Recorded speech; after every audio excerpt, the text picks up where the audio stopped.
আসসালামু আলাইকুম বন্ধুরা, সবাই কেমন আছেন? আশা করি ভালো আছেন। আপনাদের জন্য নিয়ে এসেছি নতুন আরেকটা ভিডিও। হয়তোবা আপনারা জানেন যে আমরা যখন ইমোতে কথা বলি তখন কেউ আমাদের ছবিটা স্ক্রিনশট দা রাখে, হয়তোবা কেউ রেকর্ডিং করে রাখে। এটা স্ক্রিনশট দিতে পারবে না, রেকর্ডিংও করতে পারবে না, এমন সিস্টেম আছে। আমি দেখিয়ে দিচ্ছি। আর আমার এটা নতুন চ্যানেল, অবশ্যই সবাই চ্যানেলটা সাবস্ক্রাইব করবেন, আমার পাশে থাকবেন। আপনাদের জন্য আরও নতুন নতুন ভিডিও নিয়ে আসব। অনেক ধন্যবাদ। প্রথমে আমাদের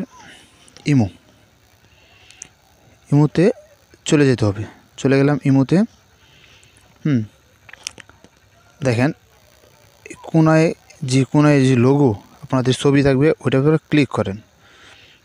তারপর আপনি চলে যাবেন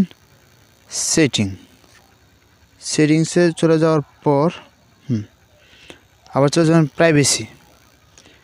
প্রাইভেসিতে চলে যাওয়ার পর আপনি চলে যাবেন। দেখেন এখানে লেখা আছে ব্লক স্ক্রিন ফর, ওইটাতে চলে যাবেন। ওইটার উপর ক্লিক করার পর দেখেন এটা যাদের অফ থাকে তারা অন করে দিবেন। অন করে দিবেন, কেউ আপনার ছবিটা স্ক্রিনশট নিতে পারবে না। তাহলে আপনারা স্ক্রিনশট কেউ নিতে পারবে না। আরেকটা সেটিং আছে, আপনাদের দেখিয়ে দিচ্ছি। এটা সে নতুন এসেছে।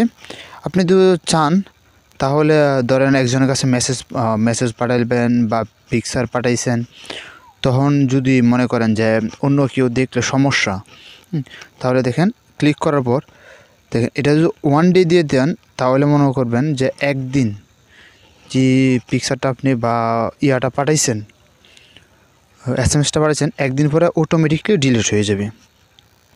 একদিন। এটা যদি এখানে দিয়ে দেন, একদিন দিয়ে দিতে পারেন, 7 দিন দিয়ে দিতে পারেন, বা 1 মাসের জন্য দিতে পারেন, এটা আপনাদের ব্যক্তিগত ব্যাপার। একদিন পরে অটোমেটিকলি ডিলিট হয়ে যাবে। আপনারা এটা করতে পারেন। এরপরও যদি কারো বোঝার সমস্যা হয় তো অবশ্যই আমাকে কমেন্টে জানাবেন। অনেক ধন্যবাদ।